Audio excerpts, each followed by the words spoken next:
Hey Hawks, welcome back for another adventure, another virtual field trip out in our community in Madison County. Miss Story here.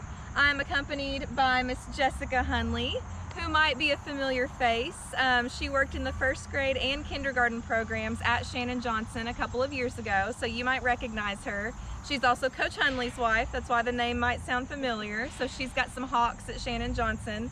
But today we want to tour this great county that we live in, Madison County, to see some barn quilts. These might be familiar to you. You might have noticed them normally on barns around Madison County if you're driving around, or sometimes they're outside of buildings on stilts like they are here at the Madison County Extension Office. So at this point I'm going to pass it over to Miss Jessica Hunley and let her tell us just a little bit about the barn quilts, not to be confused with actual quilts. These are not fabric, okay? They are painted. They're wood panels that are painted, but they are made to mimic quilt designs. So, Miss Hunley, can you tell us a little bit about barn quilts? Absolutely. Hi guys. The Barn Quilts was a tour that was started back in 2001. There was a woman that her mother had passed away, and she was an avid quilter, the mother was, and she started this as a passion to kind of commemorate her mother. The idea kind of took off, and it has spread nationwide. After it started in Ohio, it spread to Tennessee, and now it's in Kentucky. There are 43 quilt trails with these on them now in the U.S., and 3 of those are additionally moved to Canada as well. The quilt trail that's here in Madison County was started by a man named Don Hart.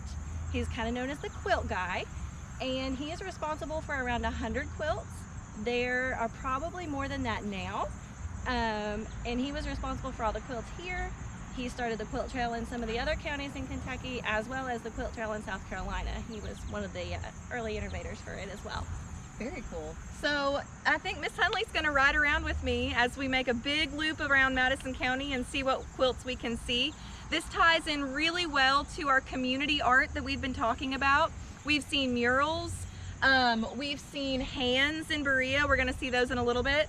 And I wanted to add the quilts to that because it's really a good way to get out in the community and see artwork without having to go to a gallery or a museum, and to really help you tie you back to your community roots. So are you ready for our ride? I'm ready. Well, thank you so much for telling them a little bit about the quilts, and let's go see what we can find. Thanks for having me. Come on. Here's another quilt that you can see outside the Madison County Extension Office on Duncannon Lane. We've made it to Richmond. This is one of the stops on our barn quilt tour, and there are 2 barn quilts downtown. What I really love about seeing barn quilts here is you can get really close to them to really grasp how large they are. So let's go check out another one. Here's another barn quilt on the side of a business in downtown Richmond.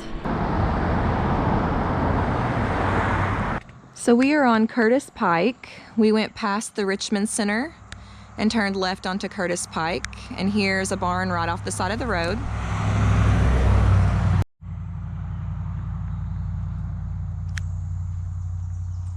So a ways down Curtis Pike, there's another barn quilt. You can barely see it on that barn in the distance. A lot of these quilts are on private property, Hawks, so definitely don't go jumping any gates to get closer. To get closer to this one, we would need permission from the landowner or whoever lives here, but they're still nice to look at as you drive by in the distance. Okay, so we've taken Curtis Pike down to Kirksville. This is the old Kirksville School, and there's a schoolhouse pattern quilt square. Let's see if I can get a closer look.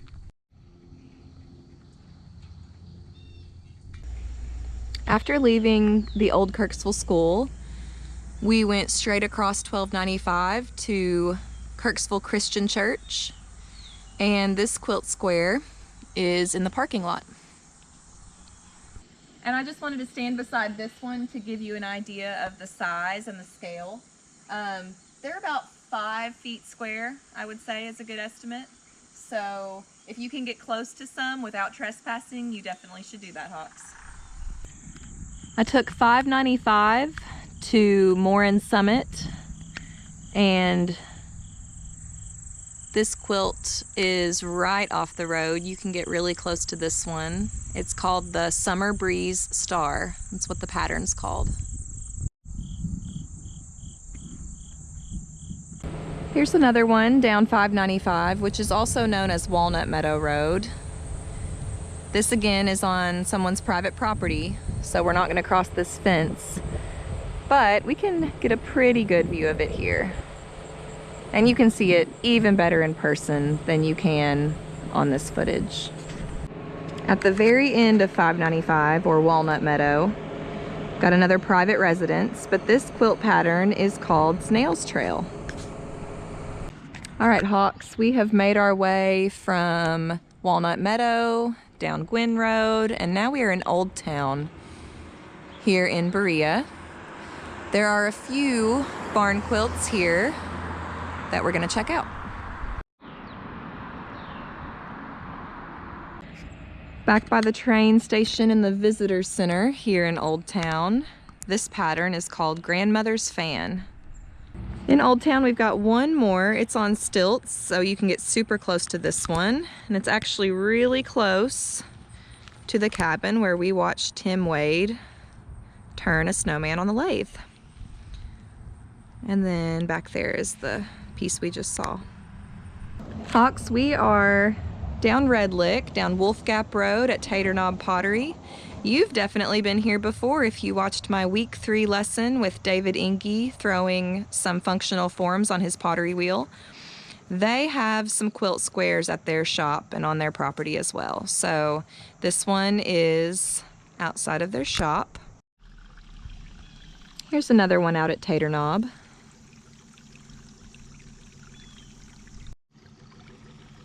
The pattern on this square is called Tumbling Blocks.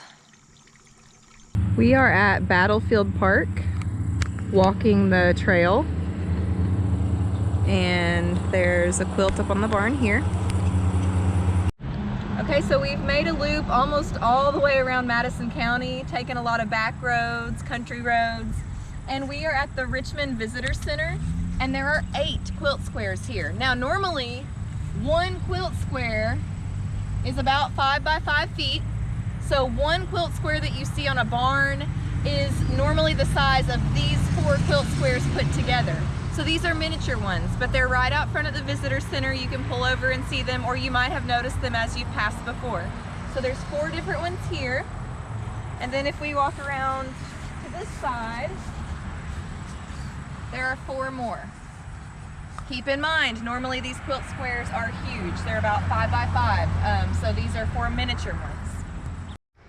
And if you pull back into the parking lot of the Richmond Visitor Center, we found another one here, back in the back of the lot. This is a full-size one. You can see how it's divided into those 4 panels though. So the squares that we just saw, one quilt square was only one of those 4 panels.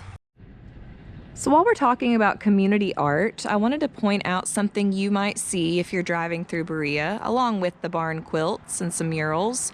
You might also see these hands. Now, different cities have had different objects that they've sculpted and had a variety of artists decorate, but Berea has done hands. Lexington has done horses. So real quick, we're going to take a look at some of the hands that you might see in Berea.